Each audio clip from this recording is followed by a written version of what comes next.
Masarap magkaroon ng best friend. May taong poprotekta sa'yo, may taong magpapasaya sa'yo, pero handa mo bang itaya ang pagkakaibigan para sa hinahangad mong pagmamahalan?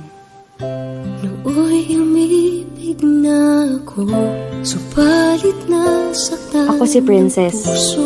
Grade school pa lang ako, palagi ko ng kaklase si Ivan.